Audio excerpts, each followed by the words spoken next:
Donc, l'air du cylindre, c'est séparé en deux formules parce qu'on a les bases et on a l'air latéral.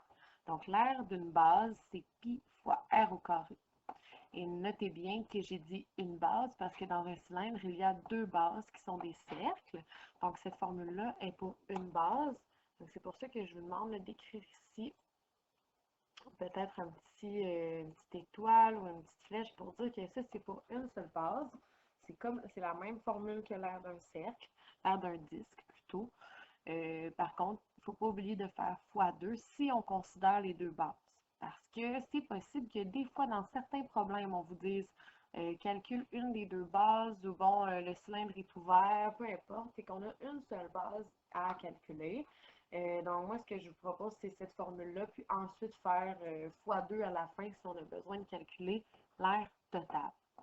Ensuite, l'aire latérale, même si dans la page précédente, ça ressemble à un rectangle. Puis je sais très bien que vous avez probablement dit, hey, c'est base fois hauteur, mais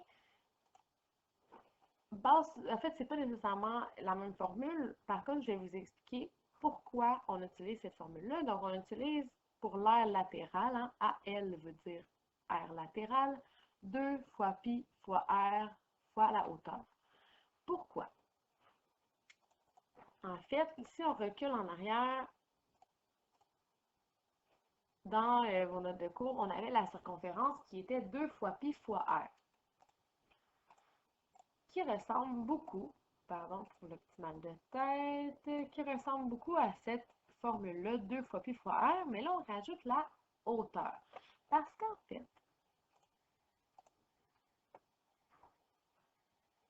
je vais vous souligner, alors 2 fois pi fois r, c'est égal à la base. Je vais vous montrer justement un petit développement, le développement du cylindre, qui va peut-être vous aider justement à bien illustrer ces phénomènes-là. Donc, si je vous montre sur GeoGebra un cylindre et que je l'ouvre au maximum, vous remarquerez que sa base, qui est la partie beaucoup plus longue, qui est la partie de la longueur du rectangle, fait la même chose que la circonférence du cercle. Parce qu'on vient rouler et le cercle fit parfaitement sur le rectangle, sur la longueur du rectangle, donc la base. C'est pour ça que la base, pour la trouver, on utilise exactement la même formule que la circonférence. Donc, 2 fois pi fois r, qui est égal à la base, fois hauteur, c'est la même chose. Donc, si je fais avec vous le numéro A, trouve l'aire totale du cylindre suivant, j'ai surligné les deux informations qu'on me donnait. J'ai surligné que j'avais un rayon de 5 décimètres et j'avais une hauteur de 300 cm. Petit bémol ici, c'est qu'on a deux unités de mesure complètement différentes. Donc, ce que je vais venir faire, c'est que je vais prendre mon 300 cm et je vais le mettre en décimètres pour que ce soit tout pareil. On va regarder.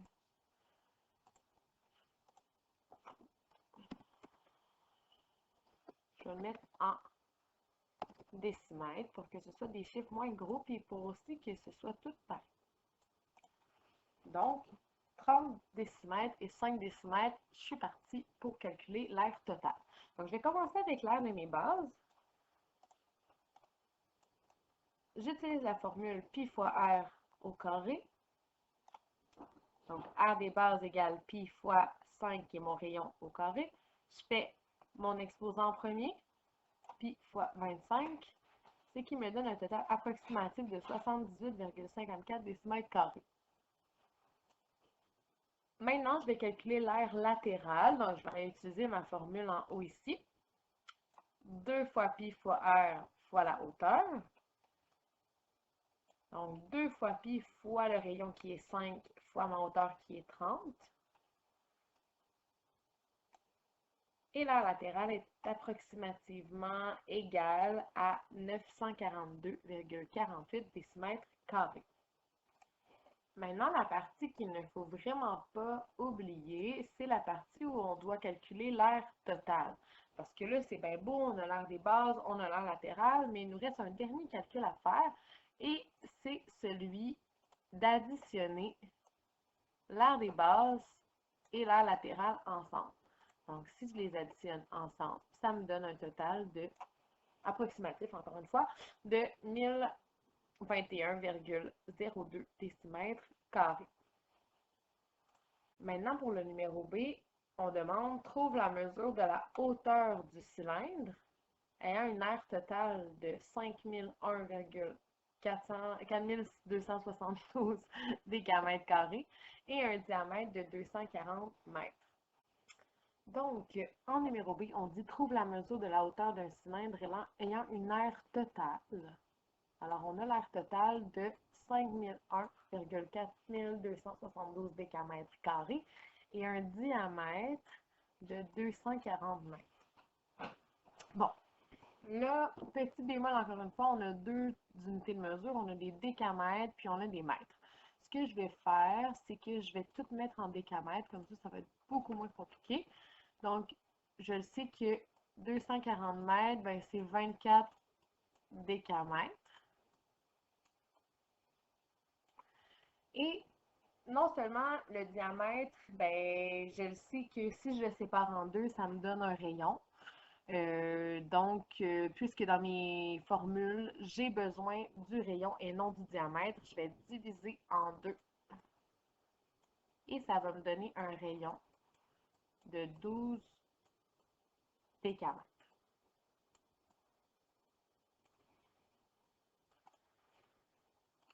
Vous êtes d'accord avec moi que l'aire totale d'un cylindre, c'est égal à l'aire des bases plus l'aire latérale.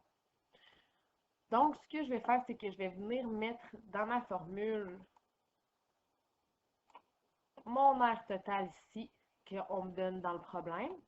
Et je vais mettre en parenthèse mes deux formules et je vais les additionner ensemble parce que c'est ça qu'on fait à la fin de toute façon. Donc, l'aire totale, c'est égal à l'aire des bases qui est pi fois r au carré, plus l'aire latérale qui est égale à 2 fois pi fois r fois la hauteur.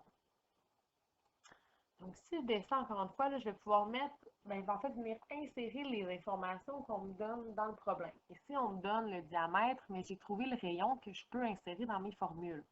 Donc, maintenant, une fois que mes formules sont transformées, ça donne pi fois 12 au carré, plus 2 fois pi, fois 12, fois la hauteur qu'on cherche. Parce que ce que je cherche, c'est trouve la mesure de la hauteur. Donc, c'est normal que mon H soit pas trouvé encore, que ce soit ça mon inconnu. Maintenant, dans mes parenthèses, je peux venir faire quelques calculs pour enlever le plus de symboles possible. Donc, si je fais pi fois 12 au carré, ça me donne environ 452,39. Et si je fais 2 fois pi fois 12, ça me donne 75,4. Environ, encore une fois, fois la hauteur qui me reste. Donc, ce que je vais venir faire, c'est que je vais venir faire de l'algèbre parce que l'algèbre, c'est le secondaire 2 au grand complet. Et là, ici, je sais que c'est une addition. Donc, je vais venir faire l'opération inverse. Je vais venir faire moins 452,39. Et je vais venir faire la même chose ici. Moins 452,39.